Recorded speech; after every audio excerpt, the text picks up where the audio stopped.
All right, we're live. We're live. Hello, everyone. Welcome to Pacesetters Week 4. Sorry, we are just a couple minutes late. Sorry about that. Some technical difficulties on my end. I take full responsibility.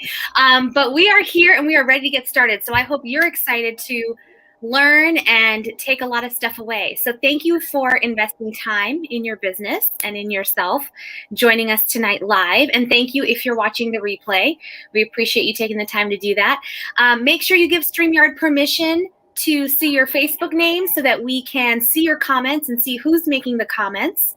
There is a voucher that will be posted here right in the group. Make sure that you get that at the end of our performance for you, and then you can go ahead and work on that all week long and submit your points by Sunday. Make sure you submit those points by Sunday night, okay?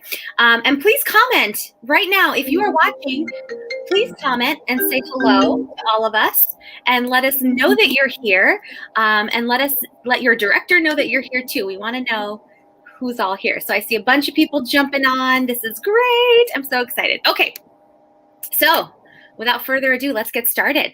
So we're going to talk to you guys about a few different things about, I'm going to start with creating some daily habits and working consistently. The name of the game is that when you work consistently, you are going to get better results long term. And it's not just the short-sighted, this is what I want in the moment, or this is what I'm trying to accomplish today, but it's the long term as well, right? And we want to create something that's sustainable. We want to create something that we can do with joy. And that really comes from creating those daily habits and working consistently. So I'm going to tell you guys a little story about back when I was a red jacket consultant, and I was actually just starting to move up a little bit into my leadership journey. I had already been in Mary Kay for a few years because I took it slow. I took the slow track. Unlike a lot of these ladies on here, I took my time, and I was a consultant for several years, and just sort of, was kind of doing what I felt like I could and wanted to do. And that's the beauty of Mary Kay, right? Well, I came to a point where I really did want to move up and I really wanted more. But it was also up until that point, probably one of the busiest times in my life. So for anyone who doesn't know, I'm a former high school math teacher. And at that time, I was working full-time in teaching. And of course, teachers always bring work home with them, right? It doesn't end when the bell rings. So I was always bringing work home and doing a lot of work from home. And so I would estimate I was probably working around 60 hours a week between being at school, in the building, and the work I did at home. I was also a volleyball coach, so I was coaching volleyball at that time. I think we had just finished our high school season, but then I was getting into the club season because I coached pretty much all year round. And at that time in my life, I was also engaged. So I was planning a wedding. At that time in my life, I was also doing my master's degree. I was in school taking, I don't remember if it was just one class or two, but there were times I did one and there were times I did two. So busy, full life, right? Lots going on. And that's when I decided I wanted to really move forward and get serious with Mary Kay. And so I still now look back and think, how did I do that? How did I manage all of that? And I think it has a lot to do with what I learned through Mary Kay, actually, about my time management, about kind of how to plan and how to, work effectively and efficiently. And I think when people are busy, truly busy, I think they really do have to be much more on top of those things naturally, right? You have to be more on top of your time. And I also find that you just can't waste as much time because you don't have it to waste, right?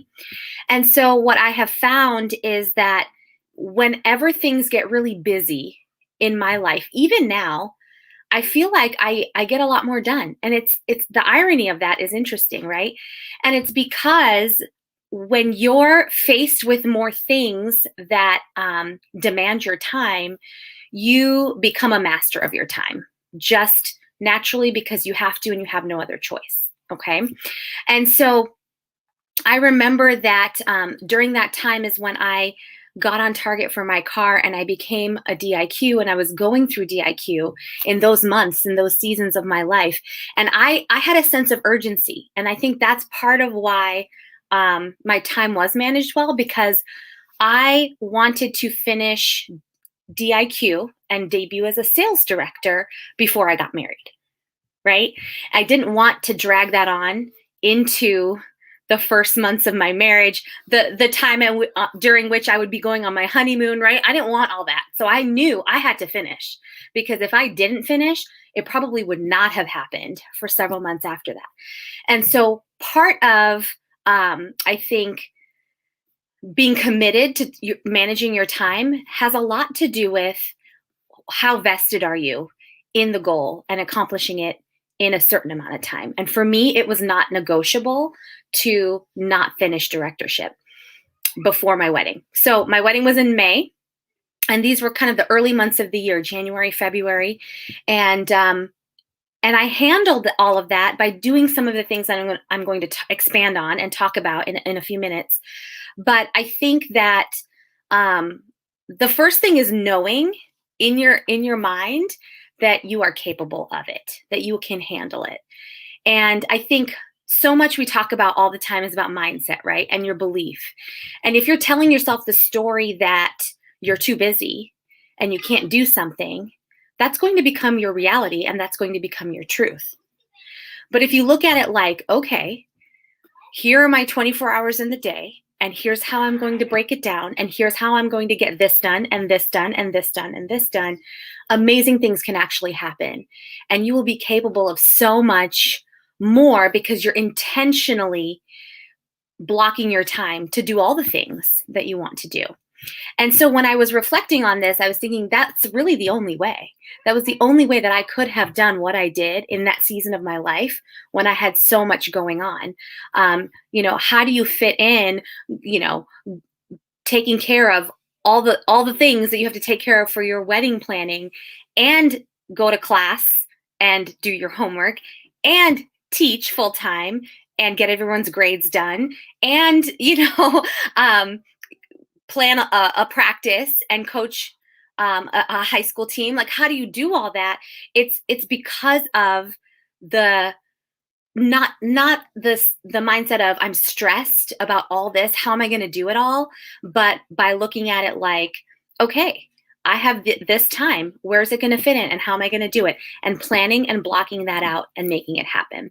So that's a little background on where this is all coming from. I truly believe that people who believe that they can get things done and are intentional about it and have a plan.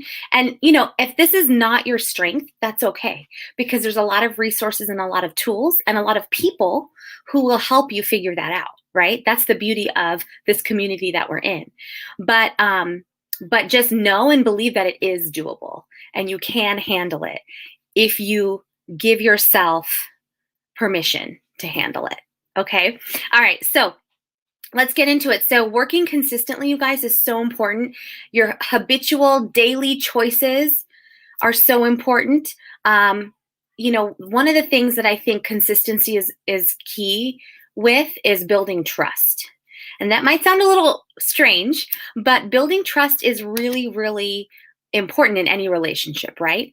But it's equally important in the relationship that you have with yourself and the relationship that you have with your business, okay? You can trust the numbers in this business. You can trust what your level of effort can bring you. You can trust the process if you choose to. Right? And that trust is built when you are consistently doing the things that you need to do to grow your business and to make progress. You will trust yourself when you say you're going to do something and you actually do it, right? Like if you set the alarm clock for 5:30 in the morning and you get up at 5:30 in the morning, you just built trust with yourself as opposed to hitting the snooze button, right?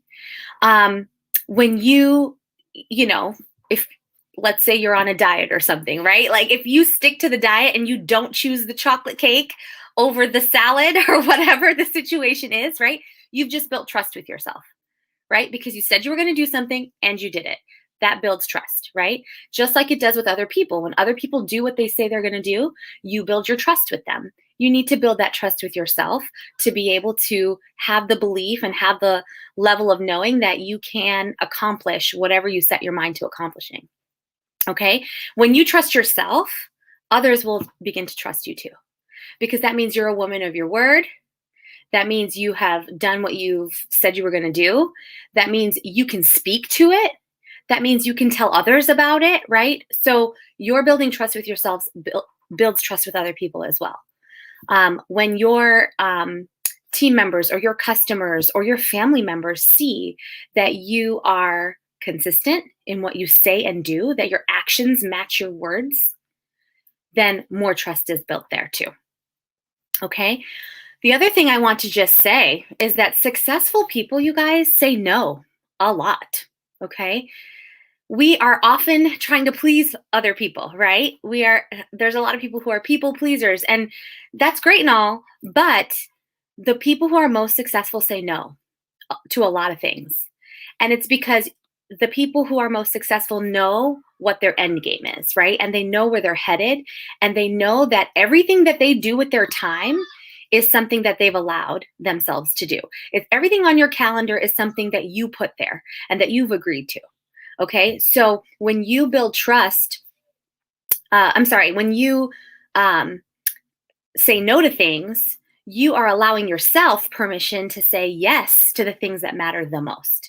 Now you have the time to do that. Okay, so that's another important thing to remember. You know, the definition of commitment is doing the thing you say you're going to do long after the mood in which you said it has left you. Commitment is doing the thing you say you're going to do long after the mood in which you said it has left you. Okay? So that's what that means, is not what do I feel like doing today, not working from a place of emotion, but working from a place of a sober mindset and saying, is this going to get me to where I want to be? If the answer is yes, then I got to do it. I've got to do it. I've got to prioritize it. Okay? The other thing is, you know, you really need to continue your accountability. One of the wonderful things about Pacesetters is we have these vouchers every week, and it gives you the list of things you should focus on, and you do those things to collect your points, right? And you submit it to your director, and that's awesome, right? That's fun. You might win some prizes, okay? However, that sort of attitude has to stay with you after today when Pacesetters is over. Right? That sort of accountability has to stay with you. And so it's important for you to continue reaching up to your mentor. It's important for you to continue staying accountable by checking in and saying, okay, this is what I said I was going to do today, and this is what I did. You know, creating those daily habits of accountability will help you to move forward as well. Okay, the next thing is working full circle. I think in week 1, this is something that I talked about a lot along with some of the other Cadillac directors. And that is, you know, you guys, everybody's busy and we don't have a lot of time. So let's save time, right? Work full circle because it saves you time, right? And that is one of the things that when I think back at that time when I was doing all those things I told you about, and I was working and earning a free car and becoming a sales director. Why did that happen? Because I worked full circle. I maximized that time that I had when I was at a party with the guests in person, talking to them face to face. And I made sure that I did the whole full circle process, right? Sell, book, and share, or set up the share, right? And so that is something that, again, I will reiterate, from week 1, you've got to master that, because if you master that, you will save a ton of time. I think recently, Carla Planton talked about how she doesn't ever have to make booking calls. She never makes booking calls. Why? Because she has mastered bookings from bookings. She has mastered taking the time that she's following up with someone from a party and working it full circle, right? So she doesn't have to make booking calls anymore. Can you guys imagine how much time you would save if you didn't have to make any more booking calls, like ever? Right? That's amazing. That's a ton of time that would be created in your schedule, right? How much time does it take for you to follow up with everybody multiple times? Oh, I forgot to ask her for the share. I forgot to ask her for the team building call. Now you have to go back and re-ask her. That's a lot of time. If you just do it in the time that you're following up with your guest or your customer, it will be done. And you don't have to continue to go back and follow up. So it saves a ton of time. So important, okay? So a few tips that I have for you guys to maximize your time and your schedule and help you kind of get that time management under control. Okay. And, time management, by the way, is a little bit of a misnomer, right? Because you can't manage time. Time goes on with or without you. It continues to pass, whether you like it or not, right? So you can't manage time, but you can manage yourself within your time, within the time, right? You can manage yourself. That's what it's really about, is self-management. Okay. So one of the tools that's really helpful is a weekly plan sheet. It is available on the mentallynationalarea.com. It is available on In Touch. The weekly plan sheet, you guys, is amazing. Anytime I have used that diligently, I have been so much more effective. So much more effective. And I'm like any other human being. I often will start doing something and do it for a while, and then I get away from it. And then I'm like, oh, why did I get away from that? That was working, right? And then you go back to it. That's normal. That's a normal part of the learning process. But you guys, if you can do that week in and week out, oh my goodness, it is going to make such a difference for you. And the reason is it's visual. And it's a visual for you as well as anyone else in your family who might be involved in your schedule, right? Like your partner or your kids or, your parents or whomever, right? So when you create your weekly plan sheet and you color code everything, it allows you to see where you have space to work your Mary Kay business, and you get to decide when that is. And then you have to stay diligent to that and be trustworthy, right, with yourself. I said I was going to work my business during this time, and that's what you've got to do, okay? So that's a really wonderful tool. If you have more questions about how to set up and use your weekly plan sheet, ask your director about that. She'll be happy to tell you about more details about it and go over it with you, okay? The other thing is we like to make a lot of to-do lists. Anybody else a list maker? I love making lists. And I love crossing things off my list. It feels so good, right? Sometimes I'll forget that I had to do something, and after I've done it, I add it to my list so that I can cross it off. I can't be the only one who does that. Anyone else do that? Okay, cool. So I love crossing things off the list. And the problem with to-do lists is that we have this huge list of things that we want to do, but oftentimes we can't get to it all, right? We can't get to it all because things come up, or we allow things to come up, or unexpected things do happen. I'm not saying that never happens. They do happen. So that's a normal part of life though, right? And one way to mitigate that is to assign times to all of those tasks that you want to get done. Two things, in fact. You need to prioritize them by what is most important, not the one you want to do the most, right? But the one that's most important and the thing that needs to be done in order for you to get to where you want to be, that end game, right? That vision that you have for yourself. So prioritize and then assign times to when you will do those tasks, right? So for example, let's say you have booking on your to-do list, okay? And let's say booking is the number one thing you have to do because you have no appointments for August, okay? I know no one's in that situation, but let's just say, hypothetically, you have no appointments for August and you're like, okay, well, I need appointments. So the first thing you need to do, and most importantly, is to book people, right? So it's looking at that and saying, okay, when on Tuesday can I do my booking? What time slot in my day can I do it? That's where the weekly plan sheet comes in handy, because you can look at that and say, well, I'm working from this time to this time, and I've got to take my kids here, and I've got to make dinner here. And so then you look and say, oh, I have a half an hour here. I can do it then.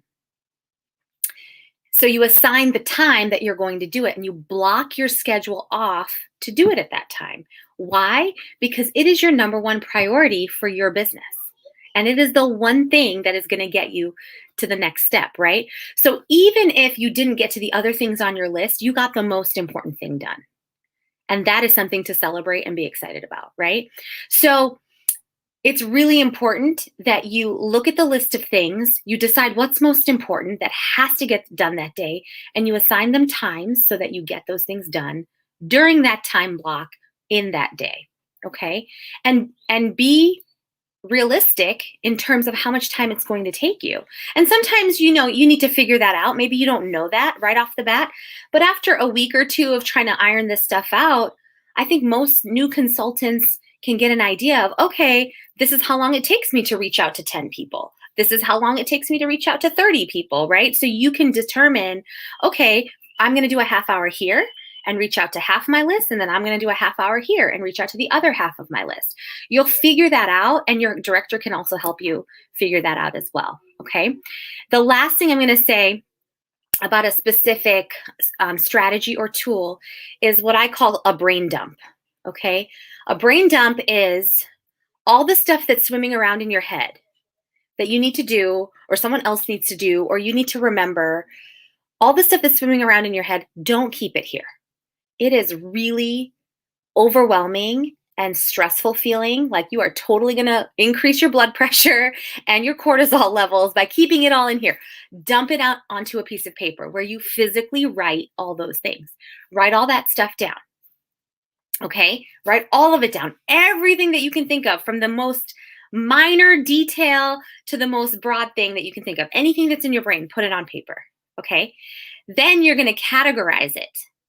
Once you have everything written down, you're going to go through and you're going to figure out, what are the things that I absolutely have to do? I have to do them. No one else can do them. I have to do them, right?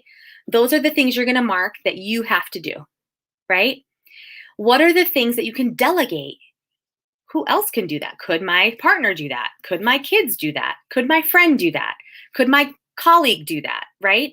Delegate. Who else could do that? And then dump. What are you going to just not do because it's not important? And when I say dump, some of the things you can throw away completely, and some of the things you can put away for a much later time. Okay? So, I don't know. An example would be if you are planning a trip in, the spring, okay? Like if you're planning a trip that's far off, then you don't need to shop right now for the clothes that you're going to wear for that trip, right? Even though that's really fun, and I would much rather do that than make booking calls, I don't need to shop right now. Like I can put that off until, I don't know, maybe like a week or two before I actually go on the trip, right? So it's important to look at those things and say, okay, is it something that like totally doesn't have to be done at all? Get rid of it. Get it off your plate. Throw it away. Because it will free up brain space. Is it something that I can kind of put off until a later time? Assign it a later time. Put it on a different list somewhere else, right?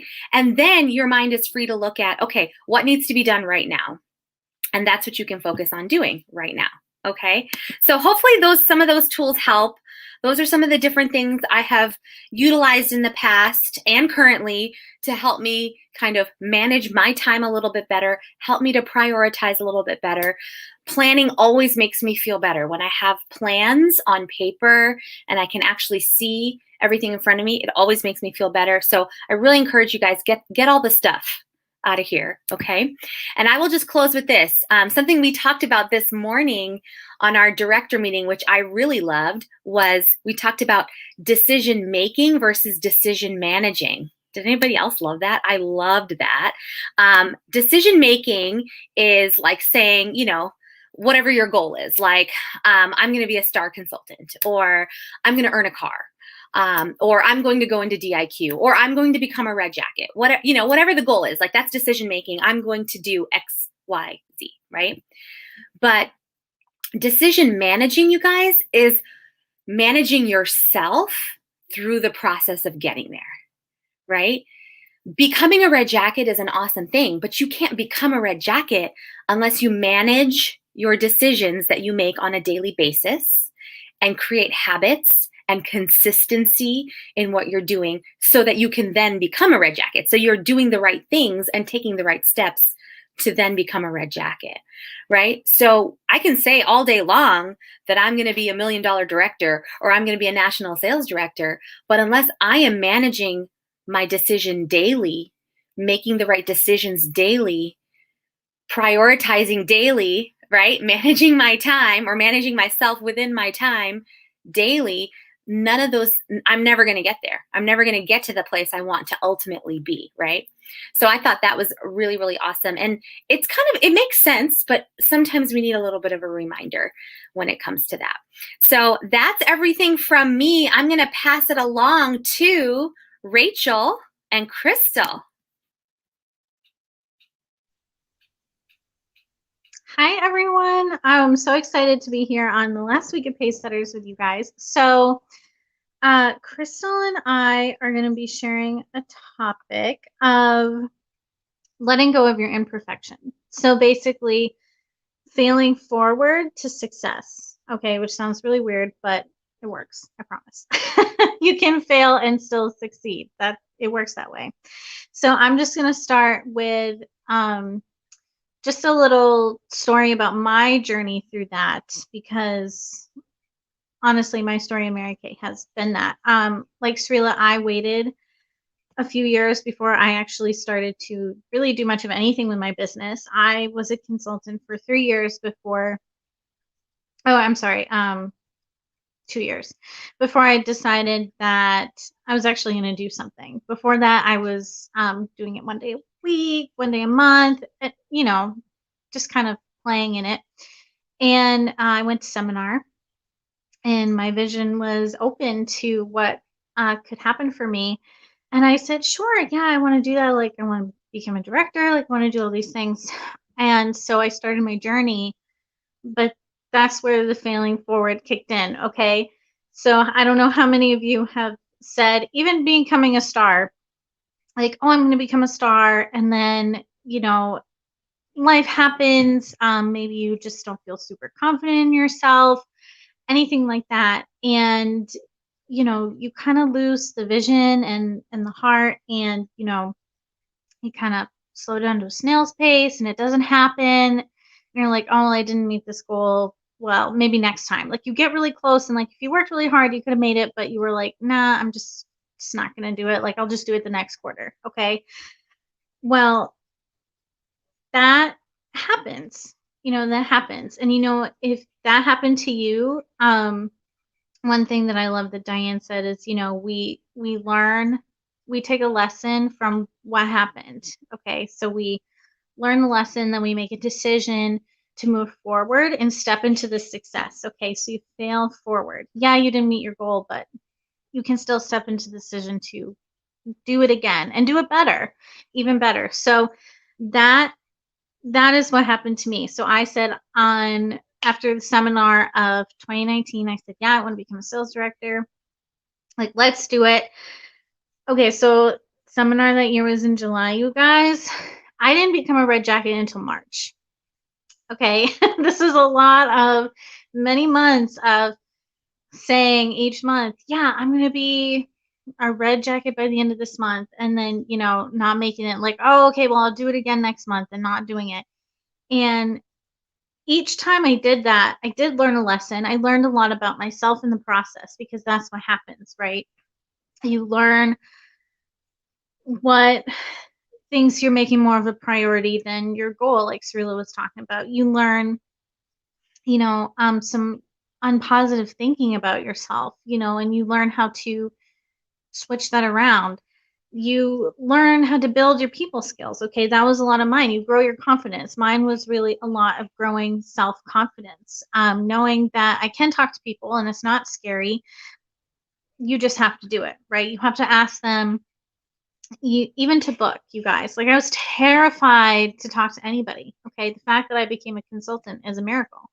But I did. And so my journey was learning how to get over myself and to grow the confidence to actually talk to people and say, can you can you hold a party for me? Like, tell them my goal. Like, this is what I'm working for, and actually really commit myself to the business. And let go. And this is a part of the letting go, you guys. Letting go of knowing that, yeah, I missed my goals in the past, but that's okay. Right? You learn the lesson and you move on.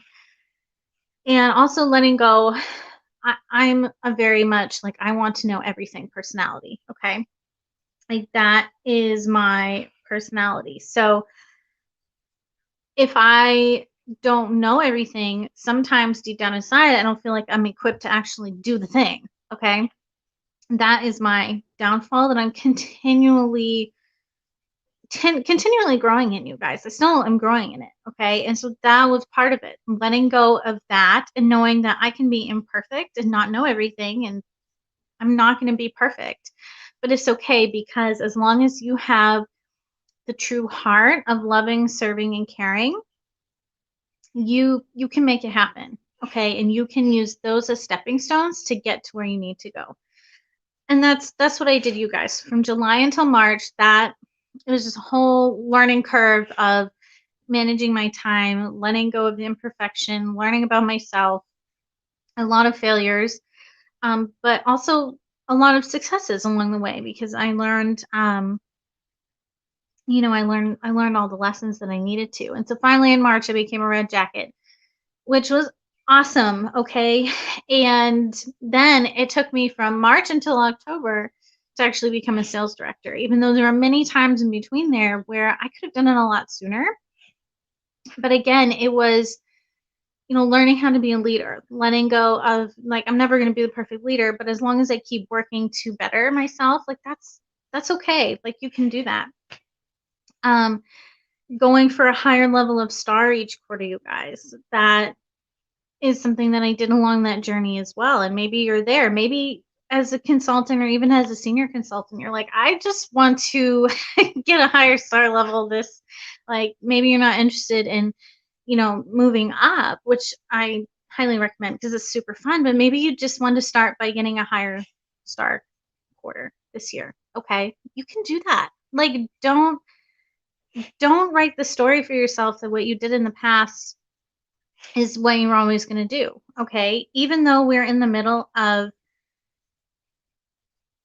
this quarter, you can still make it happen wherever you are. If you want to be Ruby and you're not quite a Sapphire yet, that doesn't matter. You can do it. Okay.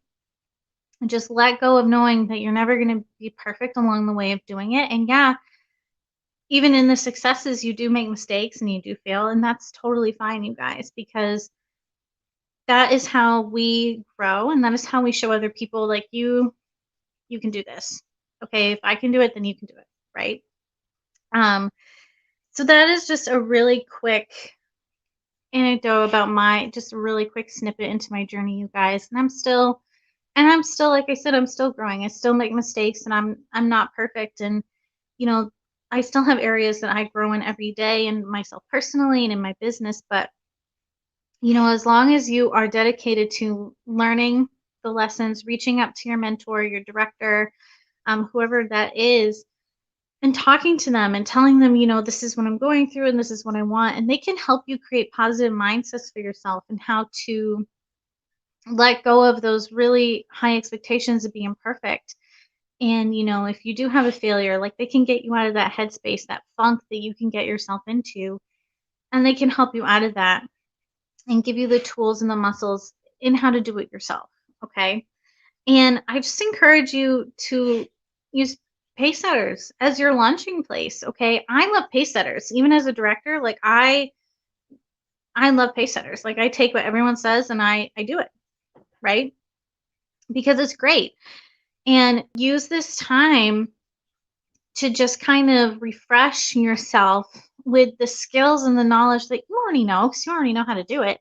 But just refresh yourself, refresh your mind, to just refresh your business and to use it as your launching pad from tonight. Even with the last Pacesetters, tonight, make the decision that this can be your launching pad to go forward and to be better, and realize that it's never too late to start from wherever you are, right? I said, even if it's in the middle of the star quarter, that doesn't matter. You can be a ruby, you can be emerald, diamond, whatever you want. It's just your choice in accepting the journey that's ahead of you. Okay. And knowing and letting go that it's okay to not be perfect. So I hope that helps some of you. And I know that Crystal, I'm sure, has a lot more to add to that. So I'm going to hand it over to her. Thanks, Rachel. That was great. Hey, everybody. I'm going to give you guys a little bit of my backstory. And so I have been in Mary Kay since 2019. And before that, I was actually let me start my timer or I'll forget. I was a dental assistant for 4 years before Mary Kay. And I actually met Miss Hannah, who you're going to hear from in a little while. I met her for my wedding at a party that I had won, like from a bridal drawing thing. And so she came, pampered my wedding party, and shared the business. And I wasn't interested. I had my job, I had wedding plan going on. That was it. And I'm sharing this with you because wherever you are in your business, know that you're going to get told no. Everyone's not going to tell you yes, and you've probably experienced that.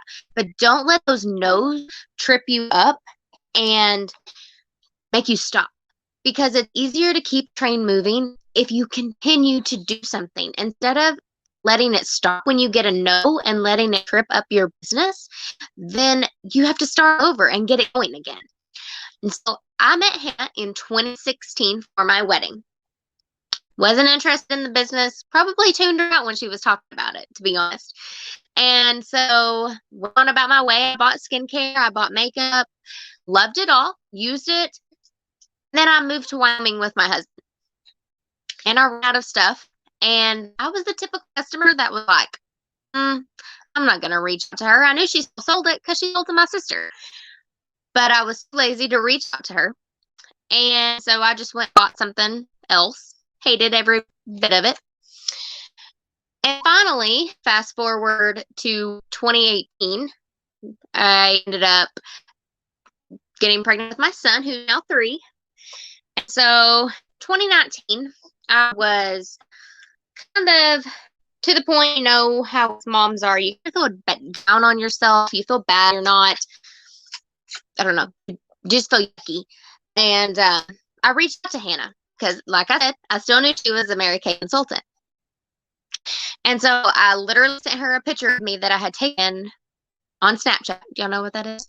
It's supposed to make you look better, but I see my wrinkles. And so I said, Hannah, I need you to fix me. And so sent me skincare, tried it, loved it. I signed up as a consultant in March of 2019. And now I am a sales director 2 years later.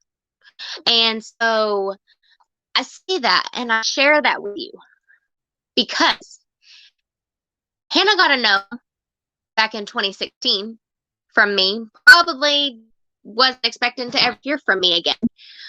But you know what? When I reached back out to her, we talked. She recommended what I should use. I loved her product. And when I reached out to her and was like, okay, how do you do this? How do you make this a business? She was ready for that. And she walked me through that. And she's probably going to elaborate a little bit more on her side of it, how it felt to be texted by somebody 3 years after you met them about joining Mary Kay. But I share that because don't give up. Don't give up. Wherever you are, whatever your dream may be.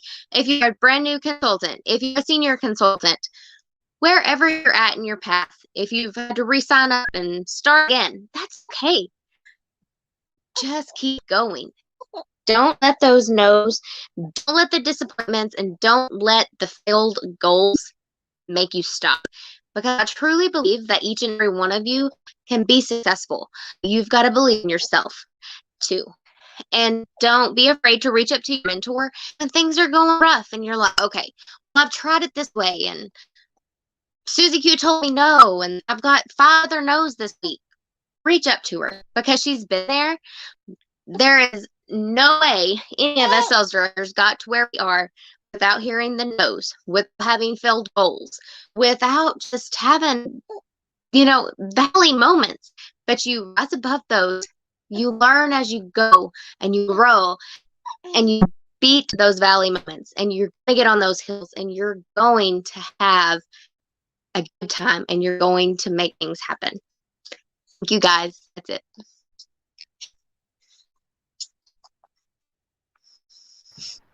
Okay. Oh, Rachel, I'm sorry. Are you done? Oh, Rachel's gone. Okay. Hi, guys. I'm Gigi. Rachel and Crystal, that was amazing. Thank you so much for your wisdom. Let me start my timer. I'm so glad you said that, Crystal, because I always forget. Okay, ready, go. Okay.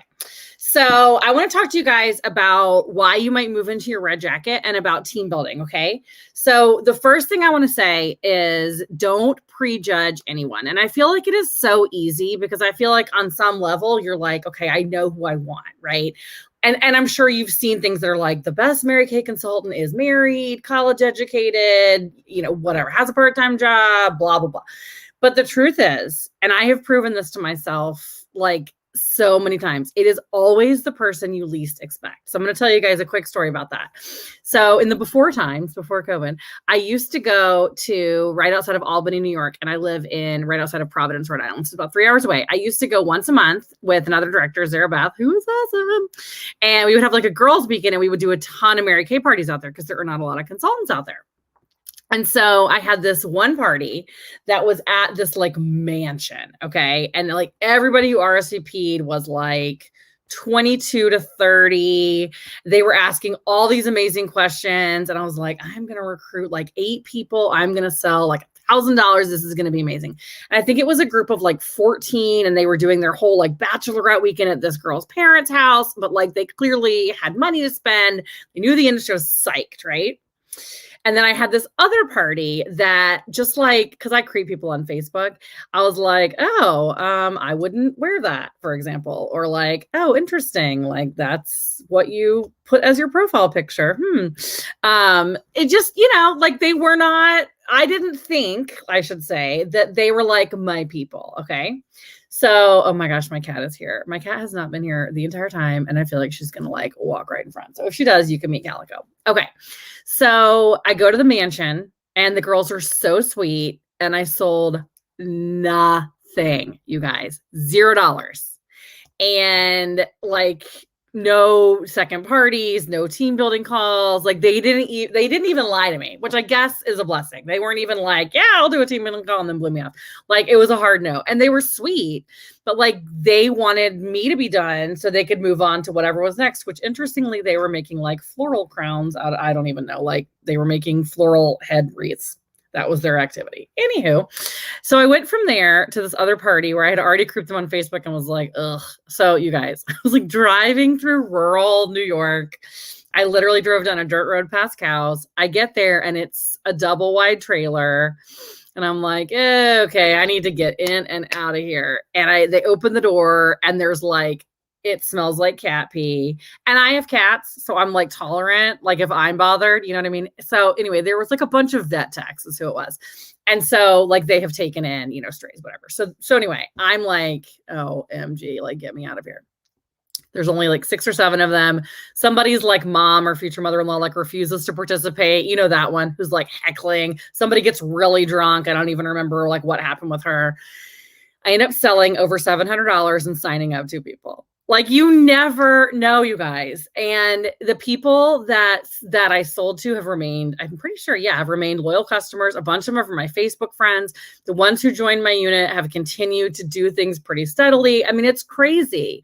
And so if I had like this snobby, like, oh, you live in a trailer and your house smells like happy, like I could have been rude to them and left. And instead, like it was like seriously one of the funnest parties. And like I said, I'm a cat person. Like it's fine. They don't all have good manners, whatever. So like you cannot judge anybody. I will tell you also that at my launch party, I like had just moved to town. I didn't know very many people. And this one woman who, Brooke, who was my senior director, she did my party and she's like, well, it's because she's French. She was like kind of, I don't want to say she was rude because I think she was just like, she really wanted to know. So she was asking Brooke a lot of really hard questions, which can feel like you're being heckled, but I don't actually think she was being rude. Certainly not on purpose if she was. She, of everybody who came to that party, has remained my most loyal customer. And she uses like tons of skincare. So I'm telling you, you never know. Like the people who maybe you feel like give you the hardest time are sometimes like they love that you know. And so they just keep asking questions, right? Okay. So don't judge anybody ahead of time because you never, ever, ever know like who's going to buy. You don't know what's in their wallet. And so like, honestly, like somebody who already has great skin and makeup is maybe actually not your person. Like she doesn't need you. Whereas if you make yourself like accessible and approachable to the average woman, because you guys, I know that you can look in the mirror and be like, ugh, like we all can. Put that aside and realize that you are it for somebody. Like people are watching you. And I'm telling you, you never know who is watching you. Because like if I think about my Facebook group, right, my Facebook friends right now, there's like 3 or 4, you guys, you have those, they're your friends, you know them. You're not like crazy creeper, but like, you kind of wish they were your customer or you wish they would join your team or you're like, oh, she always has the best clothes or whatever, right? That's never who comments on my videos. Like I wish they would, right? I got an order today from a girl. It was $109 too. A woman, I should say, who I have not talked to in 15 years, who I didn't like, she doesn't even show up on my feed anymore. Like we don't communicate. She's been watching. Her message is like, hey, I saw your pics from Florida. We're the same age. You look way younger. What are you using? I mean, I'm telling you, you do not know who's watching. Okay. And on that note, you don't know who's watching, not just your skin, your makeup, but your life. And there's a lot of things we can't do on social media, just with the FTC rules. So talk to your director about it. But my sort of general rule is like everybody at this point knows I sell Mary Kay because I've invited them to a million groups. I have a business group, they're in there if they want to be. So they know probably that you sell Mary Kay, unless you've been in Mary Kay for 5 minutes, right? I just never use the words Mary Kay in my post, or rarely. Like I got my quarter sales ring. Oh, hello. And I was like, oh, thanks, Mary Kay. But like they mailed it to me. So I feel like that's okay. But I don't need to tell people like, oh, hey, I went to Florida with my Mary Kay girlfriends and was able to pay for that because of my Mary Kay business. Join my team. I don't need to say any of that. I can just post pictures of myself with my girlfriends and I get strangers saying, oh, that looked like fun, right? I saw you were in Florida with your Mary Kay girls. I didn't say any of that. They just know. So you literally never know who is watching. And their dreams are tied to your success. So who are 3 women in your life who you think are amazing? Okay.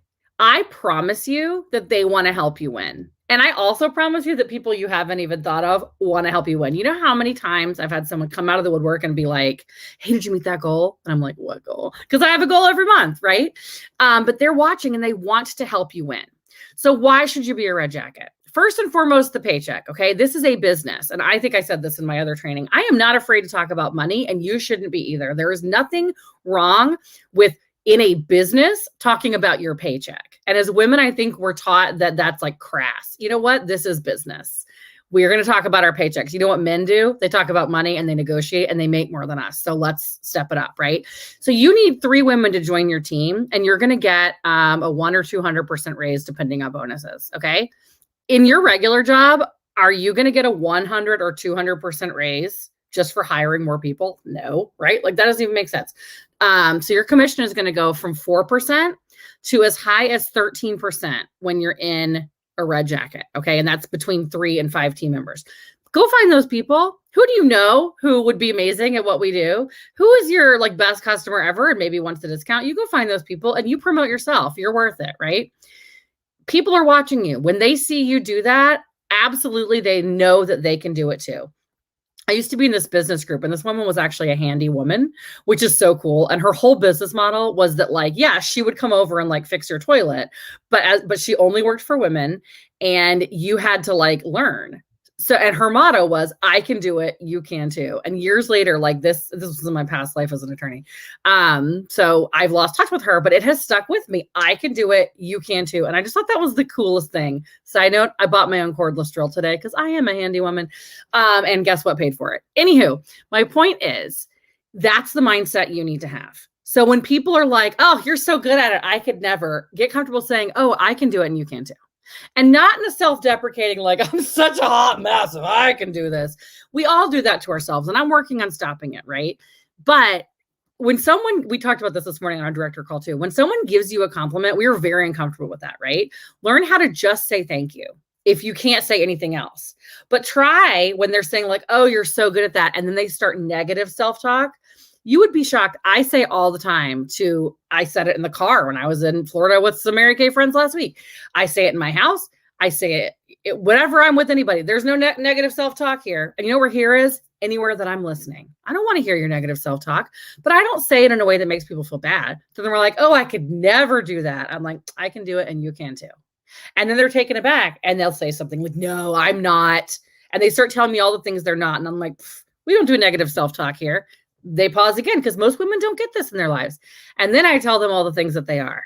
And I do that from the heart. So if this woman is saying to you, like, I can't do my makeup. I can't sit and go live like that. I just could never do what you do. Say, well, I can do it and you can too. And honestly, didn't used to be comfortable doing my makeup either. You don't have to do your makeup.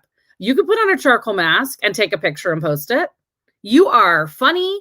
You are magnetic. You have a great group of friends. Are you telling me that if you wanted to try this, people wouldn't support you? Because I don't believe that. You have an amazing circle around you. Ooh, I didn't say Mary Kay. I didn't say join my team, right? I told her about her. So I'm going to transition a little bit into tips to recruiting because I'm running out of time because I told you too many stories. So first and foremost, ask everyone. It is your job, okay? Sometimes it helps to pretend that you're an employee at like the Gap or something, or like Cheesecake Factory. So if you've ever waited tables, you had to offer them drinks at the beginning and dessert at the end. It's part of your job. If you ever worked retail, I worked at 9 West and sold shoes. We had to bring out 3 shoes. What they asked for, something similar, and a surprise. Were they going to buy the surprise? Rarely. Guess what? It was my job. If you work at the Gap, you got to fold some t-shirts. Is the Gap even still a thing? I don't even know. Guess what part of your job is? To ask everyone to join your team. But I don't like to say that because that's about me. Join my team. No, it's about you could do this if you wanted to. You could make some extra money if you wanted to. You could get your products at half price. It's about her or him. I have an amazing dude on my team. So ask everyone, offer it to everyone. The waitress does not go cry in the corner if you're like, no, I'm full. I don't need dessert. Right? Why do you think you're going to go cry in the corner if someone's like, no, I don't want to sell Mary Kay? She's not saying, I don't like you. I don't want to be on your team, especially if you don't phrase it that way. She's not saying that. She just doesn't want to do it. Awesome. You know what I say every time someone says no to me? I say, awesome. I love great customers. Now she doesn't feel weird. Right? You got to manage yourself and manage her because she doesn't want to say no to you. Right? So you just keep it light, but you ask her. Now you're saying, well, how do I ask her, Gigi? I'm going to give you a couple ideas. Number one, I think I already gave you, like, give her some compliments, tell her what she is. The other way, and this is probably easier, is get your director involved. Okay. So here's what I want you to do. I've had one person, I used to get to say nobody, but I actually had one amazing person do this. I want you to write 1 through 10, and I want you to leave like 5 lines. You need like notebook paper, 1 through 10 with a bunch of space. And I want you to put 10 women on there. I don't care if it's the woman that's like your boss's boss's boss and you're terrified of her. I want you to put her on there. And after you've made your list of 10, you put your cousin, your neighbor, whoever, okay? Then I want you to put 3 reasons why they would be great at Mary Kay. Not why they're going to help you, not why you want them on your team, but why they are going to be great, okay? So amazing fashion choices, hilarious every time I talk to her, and people love her. Has 3 teenage daughters, great customer who uses and loves the skincare, and was saying she needed some extra money. Whatever your reasons are why Mary Kay would be great for her, okay? I want you to take a picture of that list and send it to your director. And your director is going to tell me, if you have all 10, legit, I'm going to send you a prize, because I have had one person do it. And how long have I been in Mary Kay saying this? 4 or 5 years? Because you think it's so, you're sitting there right now going, 10 people, please. You start to come up with those reasons, and listen, don't be writing the same reason for everybody, okay? Because if I'm going to send you a prize, it's going to be good. You do your homework and I'll send you a present, but you send it to your director. She'll send it to me, okay? Your director is going to call her. I know that's so weird that we're going to call people, right? And you're going to be on the phone too. And she's going to be like, hey, Hannah, this is Gigi with Mary Kay. And I have Crystal here with me. And she was telling me about you. And she told me that you have amazing fashion sense and that you are looking for extra income. And she thinks that because you have 3 teenage daughters, that you like know all the latest like TikTok and all the stuff.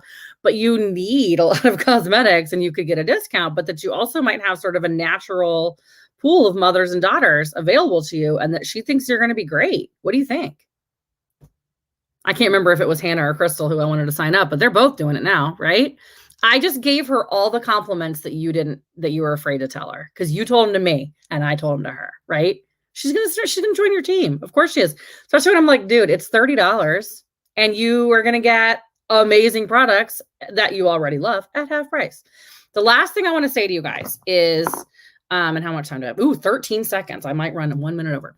Do not devalue yourself, the product, or the company. Okay. I think we devalue what we do and the product and the company when we're like, oh my gosh, you don't even have to do anything. You can just get your own products half price. Like you can do nothing for a year. It's only $30. Do you sound like someone who's making a great living and excited about her business when you start telling her how she doesn't have to do anything? That confuses her. Versus if you say something powerful like, I know that you work full time and you just picked up a second job. And I know that you would love to have more time available with your kids. Is this like, I will help you and my director will help you. We will support you 100% of the way. If you could give a couple hours a week to try. Let me know what amount of money you want to make and we'll figure out what amount of time investment it looks like. But I know that we can do this. She's going to be like, oh, okay. I do my weekly accomplishment sheet, which if you don't know what that is, ask your director. I do it every week. Actually, my assistant does because that's delegatable, Sarila. I do it every single week. You can print them all out. There's things we are and are not allowed to do, but I can show you since I started at Mary Kay every week, what I sold, what my profit was every single week. Do you know how powerful that is? And people who know me always tell me how busy I am. I teach full-time at a law school. I have 3 kids. I'm redoing my house and a lake house right now. And I do everything I want, you guys. I'm not busy. I have tons of time. I did very little today. Like I just got back from a 5-day girls trip to Florida. Okay. So like, I'm telling you, busy women get things done. Busy women find a way to fit in things that add value. So you give it the value it deserves and you let her decide. Okay. But don't tell her how I don't work that hard. This is so easy. It is simple. It's not always easy, right? Don't devalue the product by being like, please, please, please pay $30, sign up and I'll give you XYZ and free. And my director will probably give you $100 free. No, you guys, like our product is amazing. She's going to get a 50% discount on it. Stop talking, right? I just think we devalue it when we tell people what they don't need to do and all of that. So offer it to women in a powerful way. Let your director help you with that. I talk about, and Srila, I'm wrapping up, I swear. So I don't know if it's you or Hannah, but somebody come on in. Do the you, we, me. So have your director do the conversation 4, 5, 10 times. Then you do it together. So you pick which parts you're going to do. And then you do it by mostly, and she listens. So transition it that way, but you have all the support you need to learn all of these skills. Ask everybody, go build a team, go be amazing because I can do it and you can too. Gigi, I don't know about you guys, but every time I hear Gigi talk, I laugh because she's entertaining, but she is real as real gets. So hopefully you guys got as much out of that as I did. I wanted to kind of piggyback off what she was saying and go back and tell you just a little bit about Crystal. And before I do that, Srila, I live next to an airport and sometimes my internet just dies. So if I get choppy for too long, just like come on screen. I think you know to do that, but I just wanted to throw it out there. All right. So I think you guys saw, Crystal is my offspring director today, and I did meet her at a party over 3 years ago. And when Gigi was talking about not prejudging, that's true no matter what kind of party it is. And I remember driving over an hour to that party. Crystal didn't know how far I was coming, right? And when I came, I remember not really selling a whole lot, even though there was Crystal, 14 guests. I don't know. She had a lot of bridesmaids and there was her and people were, talking, not really engaged, but I did leave with one new customer and that was Crystal's sister. And that she ended up being a loyal customer of mine for 3 years. And when Crystal reached out to me, You guys, it's sometimes about recognizing too that nothing comes back void, that every seed you plant, it lays a foundation, and you never know what's going to come from it. And you also never know how long time will pass in order for you to see the results. So you still have to plant the seed, right? You still have to lay the groundwork and just trust that nothing comes back void. One of the things I've thought of is, wow, we all have those moments, those low moments in our business where we think, is it worth it? Am I doing what's best? Am I capable? Like all of those limiting beliefs that we kind of work our way through, right? And I remember getting the chills one time when Crystal was a brand new sales director and we were celebrating her. And I remember thinking of a time years prior to me meeting her where I was at a low point and where I thought to myself, is this worth it? Should I keep going? And then I got the chills because I recognized that if I had stopped and Crystal had texted me and said what she said, which was, hey, Hannah, are you still selling Mary Kay? What if my answer had been no? What if I had given up 3 years later and had to pass her on to somebody else? Look what opportunity would have been missed, right? And so what I'm going to talk to you about tonight is building onto momentum, because you've had a month of Pacesetters, and this is the last week. So a month and a week into Pacesetters, and there's a couple things you might be feeling. You might be sitting there thinking, okay, I hit my goal. Now what's next? Like, bring it on. You might be thinking, I didn't hit my goal and I feel really sucky. And now what? You might be thinking anything in between that. Okay, those are the two extremes. And so I want to talk to you tonight about building momentum and building onto momentum. So one of my favorite quotes that I've ever heard came from National Sales Director Lily Gotro, and she posted it, and it said, "Be stubborn about your goal, but flexible about your methods." And so I want to ask you, is that you? Could you be described as stubborn about your goal, but flexible with your methods? One of the things that you get really good at when you're an entrepreneur is setting the goal, but also being flexible with the timeline and being flexible with yourself, because everything is a growth moment. It's a growth. There's lessons that you need to learn sometimes before we reach whatever goal we've set. So what it means to be stubborn about your goal and flexible with your methods is that sometimes after a session like Pacesetters, something clicks and you need to pivot and you need to problem solve and you need to get back up and try again. Or if you hit your goal and now you've set a new one, be stubborn about your goal and flexible with your methods. Recognize that where you're going to be, where you're going, that goal that you have set is inevitable when you combine unwavering faith with extraordinary effort. And I'm going to close with that in a second. But before that, we're going to talk a little bit more about momentum. All right. I'll give you an example of what I mean by that. Stubborn about your goal, flexible with your methods.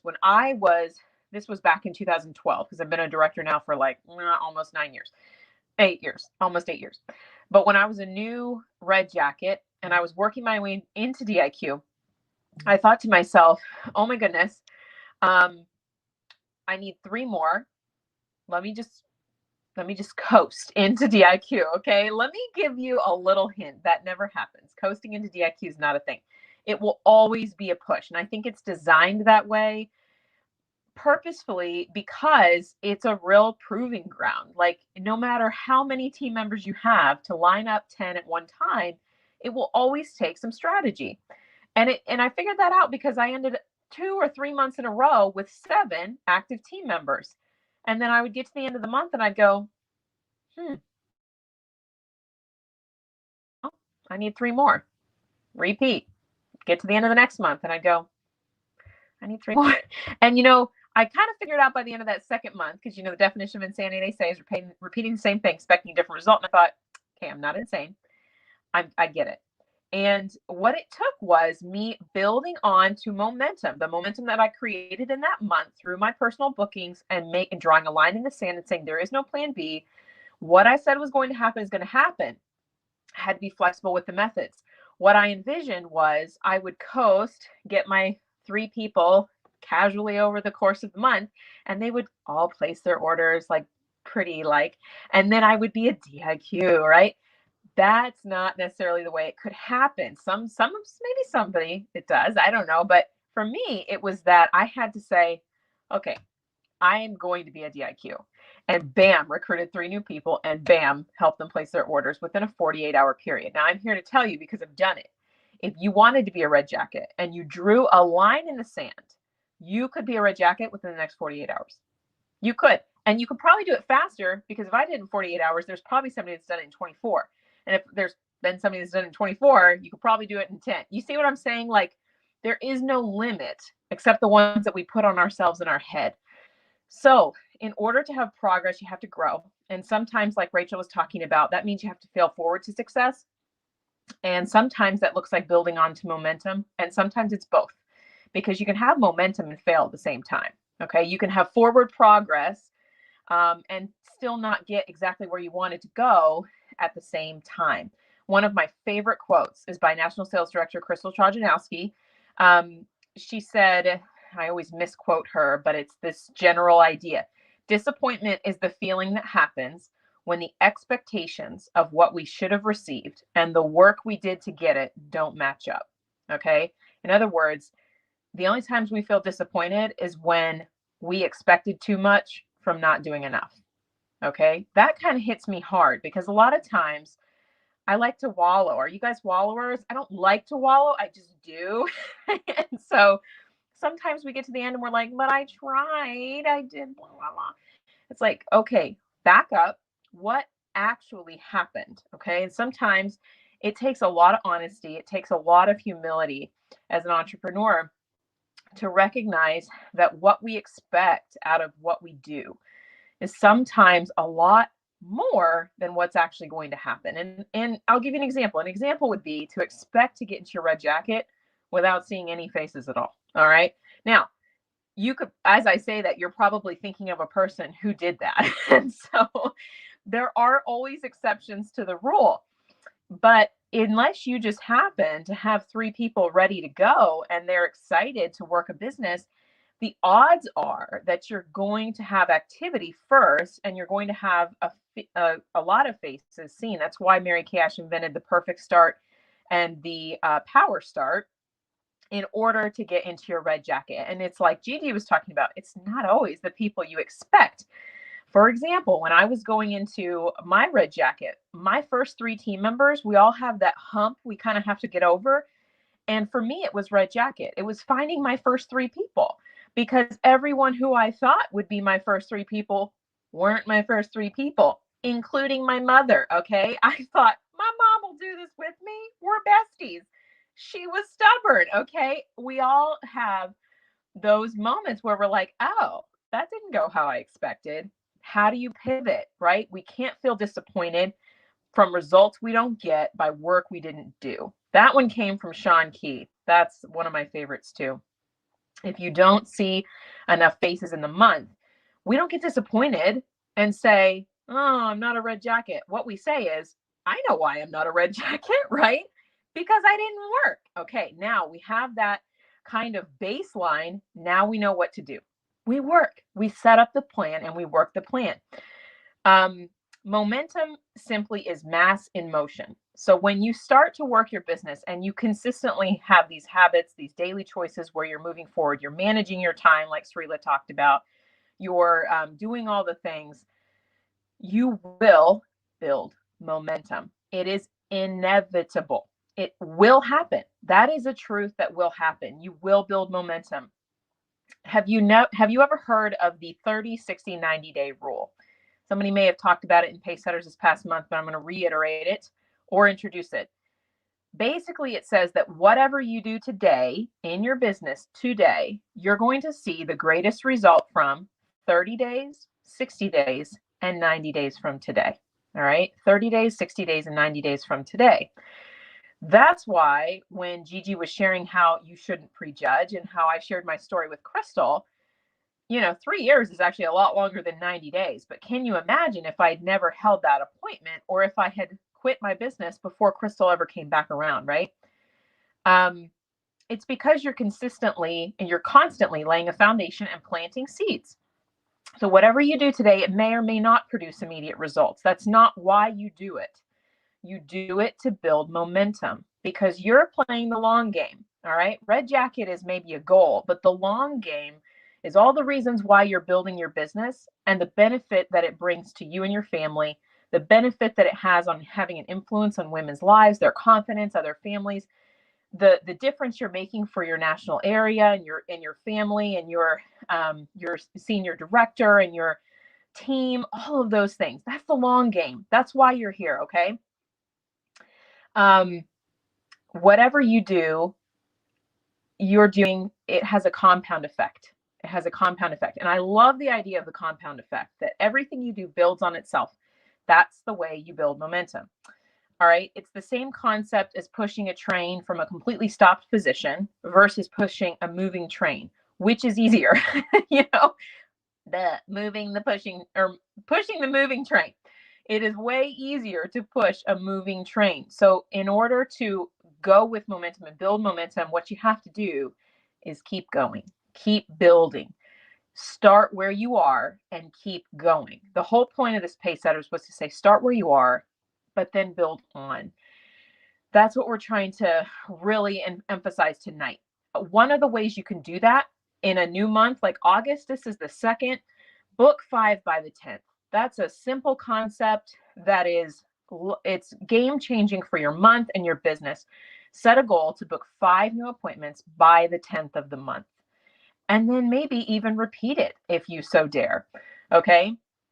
But you have to have 2 things in order to build onto momentum. You got to have 2 things. And the first is a sober mindset, a sober-minded expectation of the work that you're doing. Okay. And some of the ways that you can do that is to be accountable to your coach. Set up like a weekly check-in, a bi-weekly check-in, like whatever you need. But you proactively go to your coach and say, I need accountability because I want to have a sober-minded expectation. Remember, the only time you feel disappointed is when you were expecting something to happen that does not match the work that you did to do it.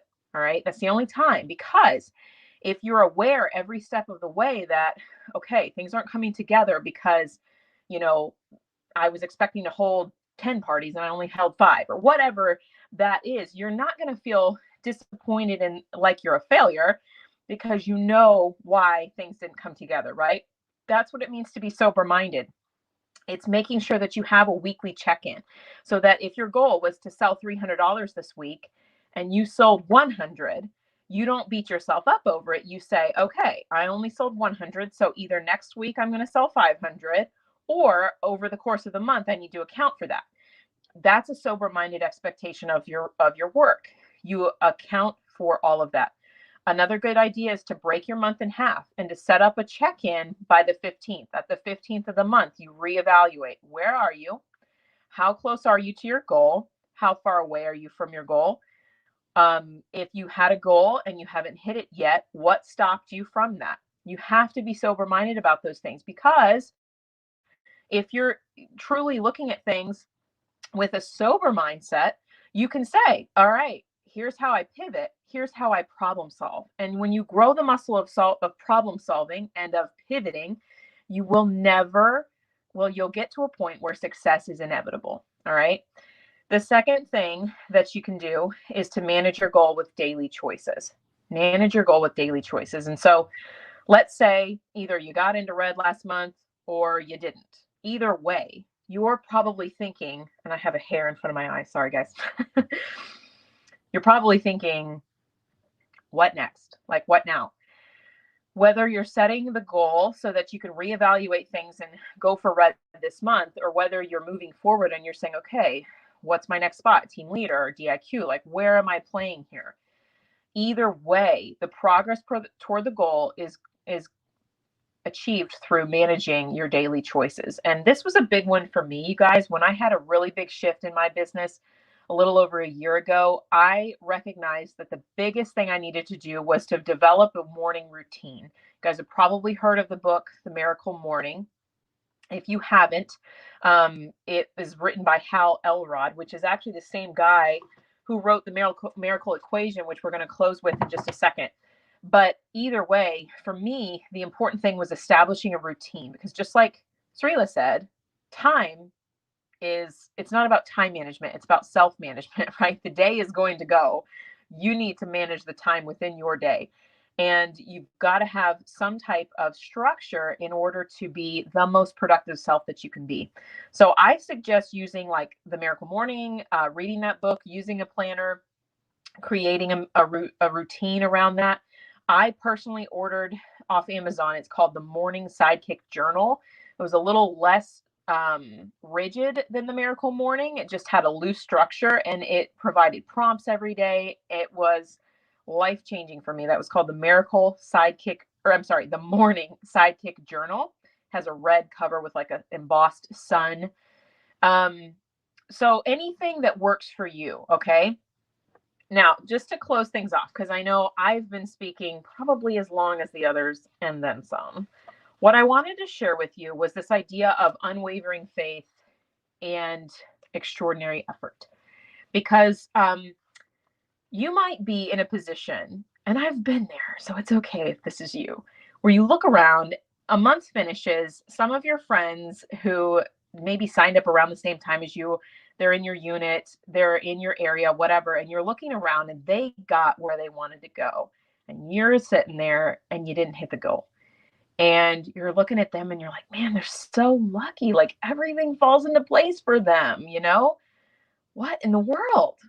We've all had those moments. I think we even had a girl in Pacesetters last time we did this, like every drawing we had, like she was a winner.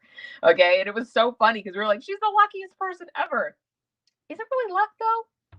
Because everything we do in our business is work-based, right? We win a lot, but it's based off the work we do. And so this book, The Miracle Equation by Hal Elrod, I'm terrible with directions on videos like this.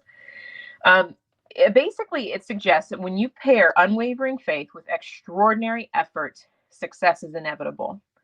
It's inevitable. And it covers so many different things. But one of the things that it mentions is that phenomenon where somebody who is combining those two traits, unwavering faith and extraordinary effort, they seem to just have everything fall into place. Do you know why that is, you guys? Because when you combine that, everything does fall into place because they pull on each other. It's almost like this crazy phenomenon that then produces what we consider miracles. They're things you can't always explain.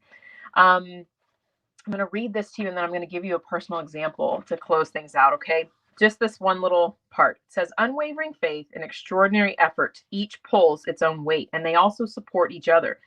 Instead of viewing them as two distinct lines of action, it's more realistic to view them as a circle or a wheel because they work together. When you establish unwavering faith that you can reach a goal, you create the internal drive necessary to propel yourself into action, which is your extraordinary effort. That effort then feeds into a sense of deservingness that fuels more faith. When you're plugged into both, the equation works. But if you fall off track with one, the process will come to a grinding halt. They function as feedback for each other.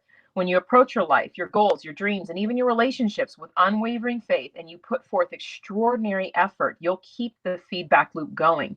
That's how you create miracles again and again. You guys, that's why when you see people who seem to have everything all together and they're moving forward, I promise you what the commonality is that they've combined unwavering faith with extraordinary effort, and there's nothing else. You can do that too. The irony of this is that I was on that girls trip with Gigi. We were having such a great time. It was amazing. And I'm reading this book, right? And I come back, I'm in the airport and I'm flying home and I land in my connection and I pull up Voxer and there is a Voxer message from Inner Circle National Sales Director Pam Shaw. Now, if you are new, let me just give you a little hint. She's a little amazing. I was like, what? Why do I have, that must be a mistake. Like that was my first thought, right? And I pull up Voxer, I listen to the message, and it's quite literally a message that says, Hannah, by the way, this is Pam Shaw. It's like, I know who you are. I remember you from almost 2 years ago when we had a conversation at a fall retreat, and I was just thinking of you. I woke up thinking of you, and I thought, I'm going to message this girl, and I'm going to see how she's doing. And she said some other really nice things. And I thought, what? Like, that was one of those moments where I would have looked at a situation, looked at that happening to somebody else and being like, oh my goodness, everything always happens for her. But this time when it happened, I was like, oh my goodness, the miracle equation works. Like, what? Because I had reached a place, even within myself and my own business, where I have made this pivot in my mind. And I know that my mind is in the right direction. And when you combine that with extraordinary effort, you're truly unstoppable. And I fully believe in whatever power out there put that message in her mind to message me, because it will forever change my life. And I told my mentor, Diane, I said, one day we're going to reference that message because this was pivotal. So you guys, I hope that gives you as much chills as it still gives me. But I'm truly believing that with this Pacesetters was your Pam Shaw moment. All right. All of these weeks of training, all of these messages that we've put out to you, this was your moment to say, oh my goodness, I can do it. I have unwavering faith, and I am capable of putting forth extraordinary effort. When I combine the two, I am truly unstoppable, and my success is inevitable.